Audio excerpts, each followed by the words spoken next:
Have you ever stopped to think about how a true icon is born? It's almost never from some perfect boardroom-approved plan. Nope.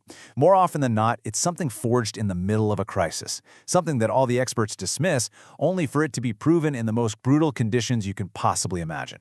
Well, today we are diving deep into the story of a small, kind of boxy, purely utilitarian vehicle that somehow became a literal blueprint for victory. And the craziest part? Its legacy is almost certainly parked in your neighbor's driveway right now. And right here, this is the question at the very heart of this whole incredible story. It's a fantastic paradox, isn't it? I mean, just think about that for a second.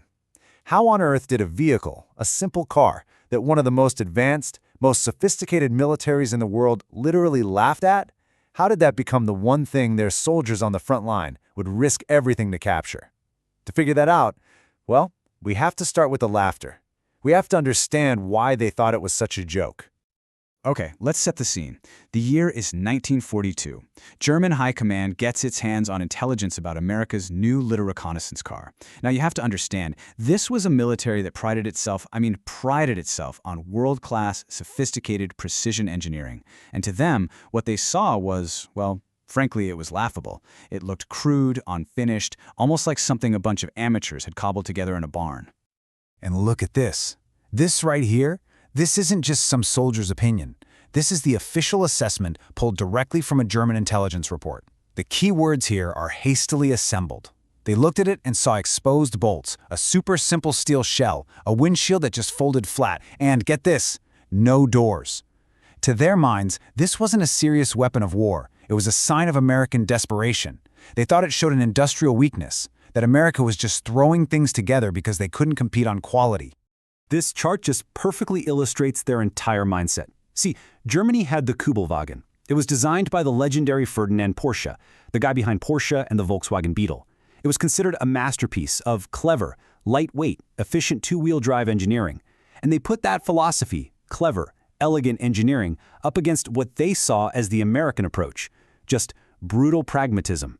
They thought the Americans just slapped a big dumb engine and a heavy four-wheel drive system onto a metal box. They were absolutely convinced that their technical superiority and sophistication would always win. They were about to be proven catastrophically, fatally wrong. Because that whole hastily assembled idea, it couldn't have been further from the truth. The reality is, the Jeep wasn't born from carelessness or desperation. No, it was forged in the fire of one of the single most demanding, most outrageous military requests in history.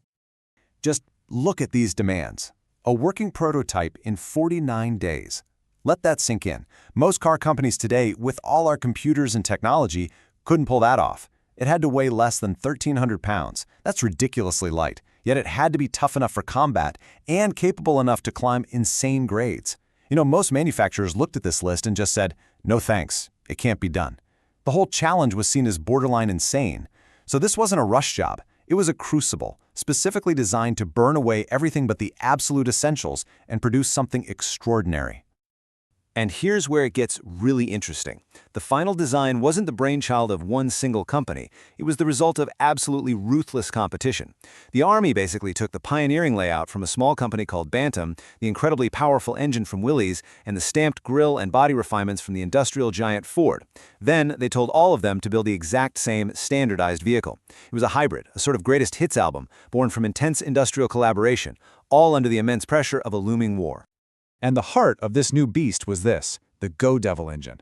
Now, 60 horsepower might not sound like a lot to us today, but in a vehicle this light, it was a powerhouse. But the real secret, the absolute genius of it, was that it was designed for durability over precision. Think of it like this. A high-end Swiss watch is incredibly precise, but drop it in the mud and it's done for. This engine was like a sledgehammer. It was built with looser tolerances, which meant it could handle dirt, grime, bad fuel, and all kinds of abuse on the battlefield, and it would just keep going. So on one side, you've got the German theory of clever engineering. On the other, the American reality of brutal pragmatism. The ultimate test, the place where all the theories and reports go out the window, was always going to be the battlefield. So now, we're heading to the Rocky Mountains and the sandy deserts of North Africa, to a place called Tunisia. This is where all that confident German analysis was about to completely and utterly fall apart.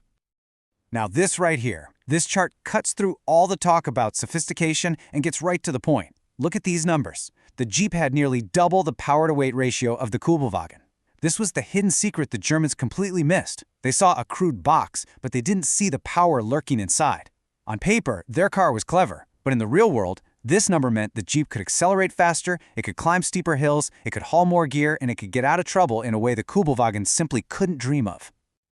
And if you want proof, here it is. This is the smoking gun. This isn't from some American propaganda leaflet. It's pulled from the private journal of a German officer, a guy named Wolfgang Müller, right in the thick of the fighting in Tunisia. Read that again. He's not just saying, hey, this Jeep is pretty good. He is officially requesting to get rid of his own German-made vehicles and replace them entirely with captured enemy equipment. Can you even imagine the guts it took to write that? To admit that the enemy's primitive machine was better than your own?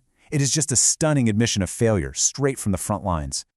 So what made it so much better on the ground? Well, the reasons were simple and they were brutal. The Jeep's four-wheel drive and that powerful Go Devil engine meant it could scramble up hills and churn through mud that just left the two-wheel drive Kübelwagen spinning its wheels, completely stuck. Its speed and agility gave American scouts a life-or-death advantage. And then, in this final, beautiful, ironic twist, the Germans found it was actually easier to maintain the captured Jeeps. Why? Because American supply lines were so massive, their dumps were just overflowing with spare parts for the Germans to raid. America was accidentally supplying its enemy's best vehicles. But here's the thing. The Jeep itself, as incredible as it was really only half the story. The real secret weapon wasn't just the car. It was the revolutionary industrial system that built it. This is where the war was truly won. Not on a battlefield, but in factories thousands of miles away. Just take a moment, stare at that number and let it sink in. At peak production, a brand new battle-ready Jeep was rolling off an American assembly line every 90 seconds. Every minute and a half. Another one, and another. It's a rate of production so staggering that German intelligence reports initially dismissed it as impossible American propaganda. They literally didn't believe it was possible. But it wasn't propaganda. It was the terrifying reality of American industry fully unleashed. And this chart is the final score. Over the course of the war, America built more than 12 Jeeps for every single Kübelwagen that Germany managed to produce. 12-1. You just can't compete with that. That's not a fair fight. That's an avalanche of industrial might. Germany might have had a clever, well-engineered car, but America had an entire army of them.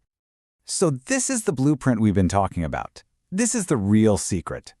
Every single one of those more than 639,000 Jeeps was built to the exact same specifications.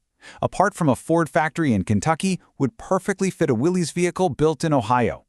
This philosophy of standardization and interchangeability, we take it for granted today, but back then it was revolutionary. It meant a mechanic trained in Kansas could fix a Jeep on a battlefield in Italy using a spare part that was made in Wisconsin. That created a logistical advantage that was simply unprecedented in the history of warfare.